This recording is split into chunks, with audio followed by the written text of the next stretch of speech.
ladies and gentlemen. Here I am in Moscow, and it's a beautiful day for protest. It's June 12th, which is Day of Independence in Russia, and also there's a protest here because there was a journalist who was writing on the corruption in funeral business. Some drugs were planted on him. A lot of people came out. He was actually released by now, but people are still protesting. So here we are, if you want to take a look at what a Russian protest looks like.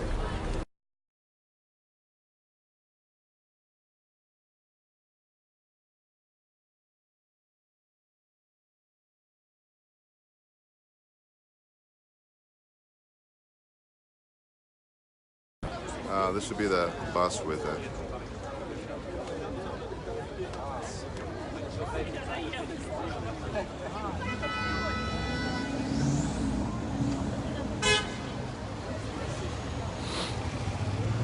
There we have a monument to Vladimir Vysotsky, who is probably the most famous Russian singer, passed away in 1980, at the age of, I think, 44 or something like that. And now this monument is the gathering place for protesters. They are demanding really generally a greater amount of freedom, decrease in punishment for drug offenses, and also a decrease in punishment or perhaps elimination of Article 282 of Criminal Code, which talks about different like terrorist activities or something like that is frequently used to get extreme activities or something like that to get rid of people who are potentially dangerous to the state. So here we go. Because this is a national holiday, there's a lot of people just generally walking around, and so there's tourists, there's locals, there's protesters. The police is not generally happy with this because they're trying to present a happy picture, and in fact there's a historic reenactment that's taking place literally next step to them. Look at this, boom, there we have a historic reenactment. Look at this, oh boy. What does this have to do with anything? The Russian Ministry of Culture really likes this kind of thing. There's a lot of festivals going on in Moscow all the time. It looks good, doesn't it? So, the protest has gotten smaller. As of now, I hear there's been about 200 people who have been arrested. They don't seem particularly concerned. I have brought my passport with me, so we'll see what happens. Thanks for being here with me, guys. Can't always be about delicious food and awesome architecture, right? Sometimes there's people.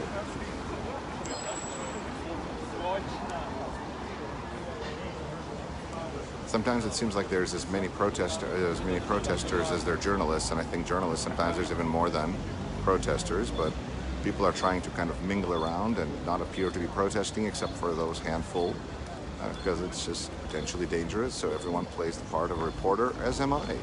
I'm trying to increase my safety by speaking English and also having my American passport with me.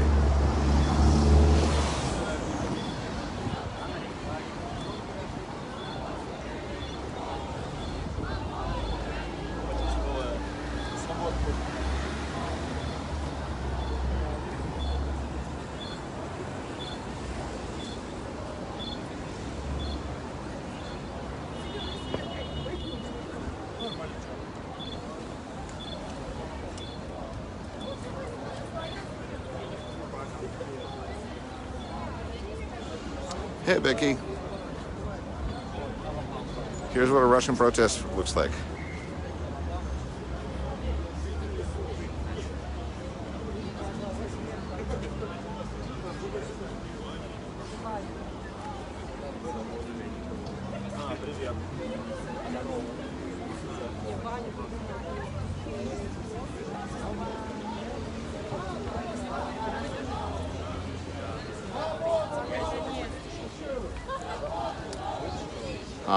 Now they're chanting for freedom to this group who's been accused of plot, and everyone seems to agree.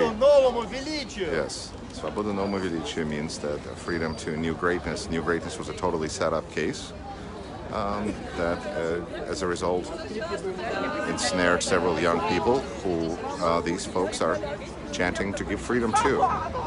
So basically, we're talking about state persecution. Unfounded state persecution, abuse of law, and those kind of things. A lot of young people in particular are here. It's a little bit, yeah, it is. A lot of young people. I think older people try to stick to cameras, and younger people are sticking to protesting.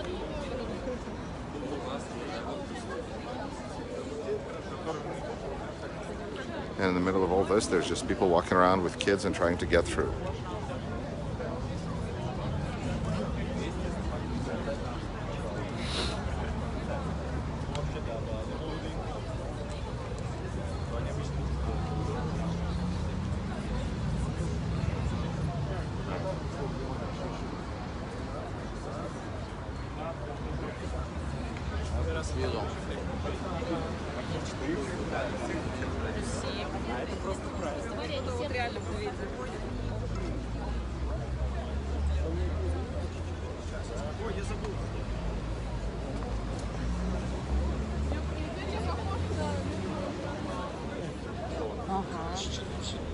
That it's hard to even tell who is here for the protest, who is here just walking around.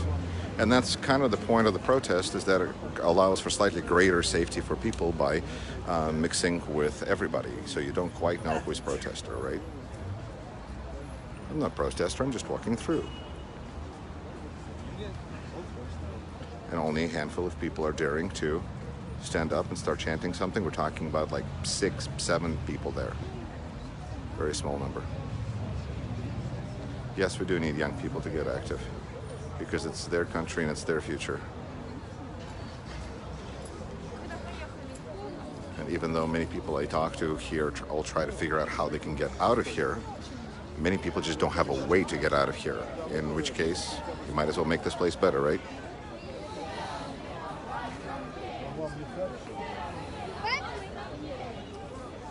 Incidentally, we have some buses here that are brought in.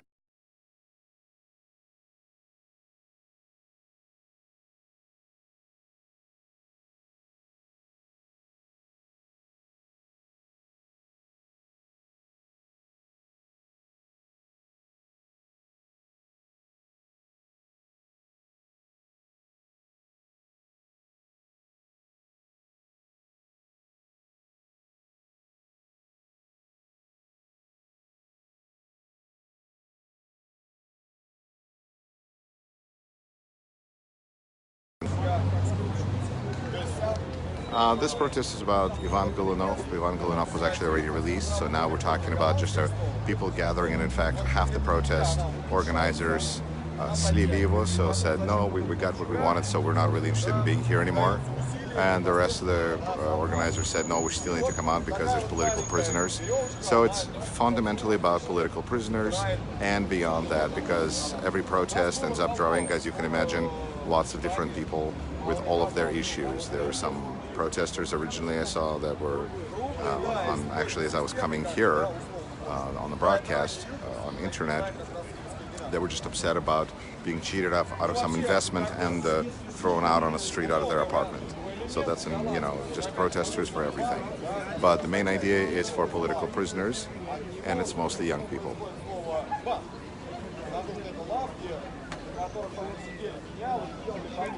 This is starting to look more like a political theater versus anything else, because, gosh, there's really few people in here to protest.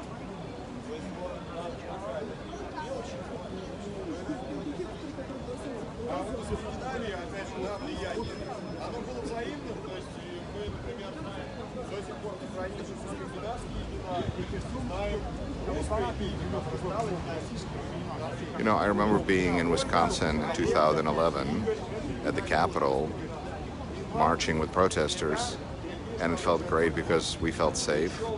The police was with us. The only ones who were opposed to us were the lawmakers. And you know what? That was okay. Here, the feeling of safety is really non-existent. There's just this hope that everything is going to work out. Why? Well, because why should they attack me? I'm not doing anything. I'm just mingling here. I'm not doing anything.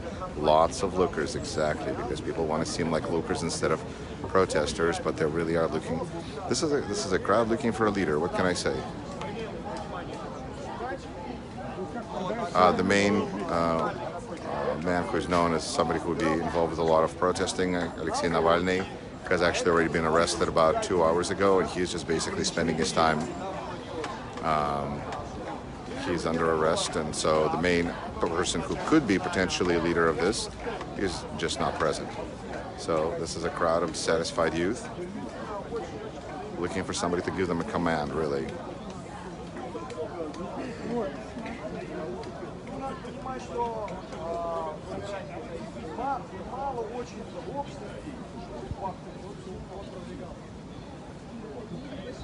And holding up a protest sign.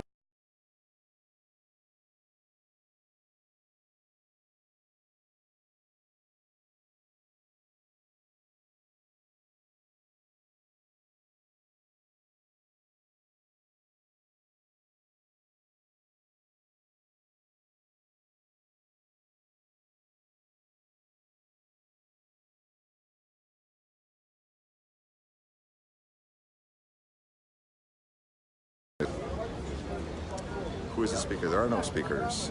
There's just a few handful of protesters chanting. Safety in numbers. However, I understand their hesitation due to the power that be there.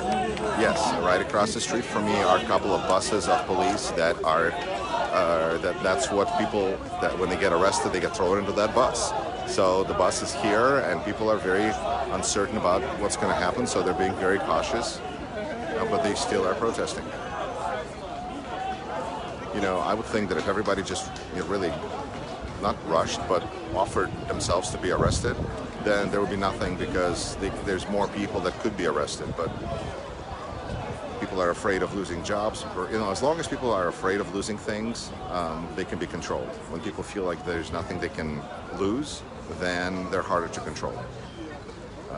As the government continues to worsen the situation with its political moves, people have less and less to lose, and the situation can potentially get more and more out of control. Other questions you guys have?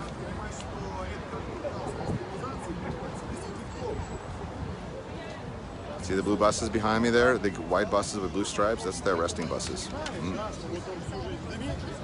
This is so fascinating. I've watched this for so many years on YouTube, and here it is, and I am here, and it goes on, and it's like, museums are fun and exciting, but people is where it's at for me.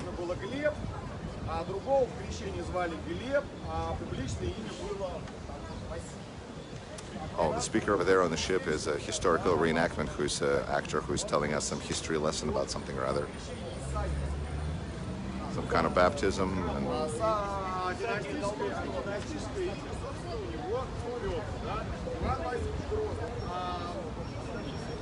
How safe do I feel myself? I don't feel safe.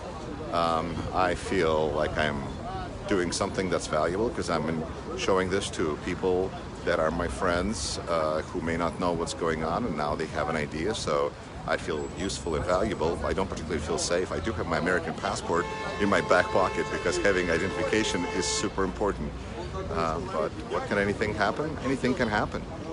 That's part of the reason I'm not holding a sign or wearing a t-shirt that says, anything provocative. So, thoughts on how it mirrors political unrest in America? Political unrest in America, it's a good way to get it's a good way to get yourself agitated and excited and show that there's other people like you. There's some similarities in that. But in America, we have elections. So on election day, people can go and vote and change something. Here, this is as much of an election day as any day because this can always turn into a rebellion, frankly, and the powers that be are afraid of it. And so the situation is very volatile this way.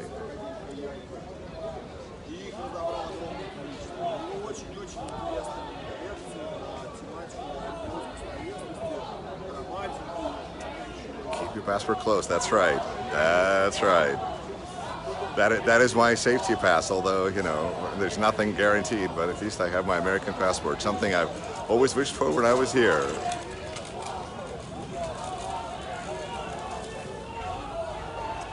Похоже, за вами стоит Дэшник. Может быть. Они стоят здесь везде. Наверное. Плюс я не знаю, чем они отличаются от нормальных людей, но то, что они везде, я не сомневаюсь.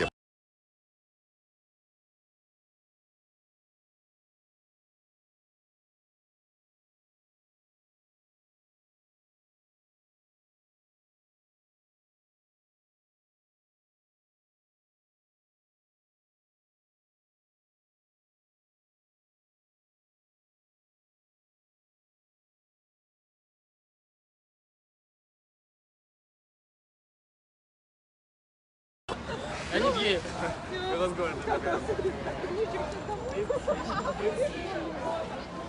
now they're chanting Russia is against Putin.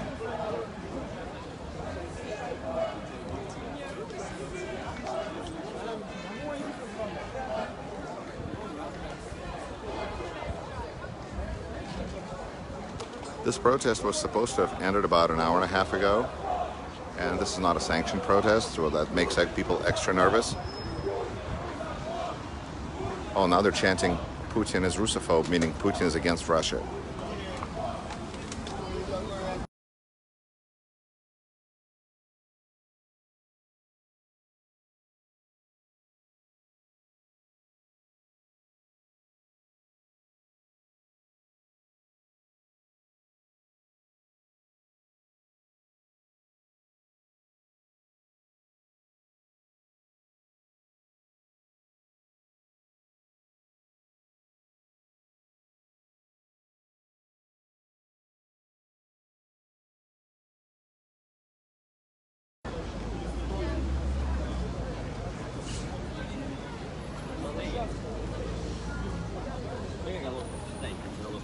Let's take a look at.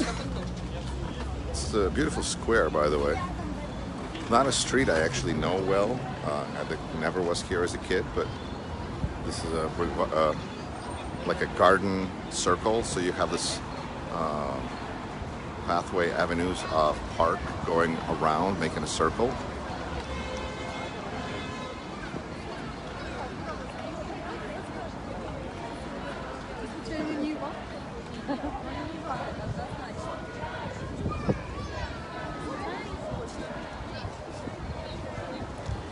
Sem storken más por espaço. Yep.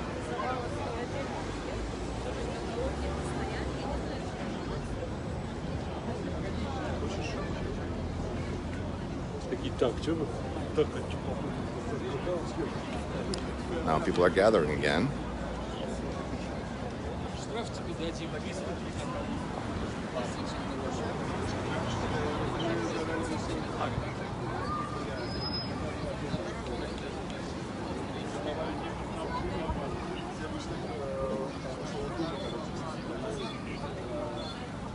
Well, folks, I'm going to preserve my battery and probably disconnect now. And if anything exciting happens, I shall go back live. And in the meantime, I'll just take some pictures and video. And here's some cops watching. I hear they don't like being filmed. Take care, and I'll try to do the same.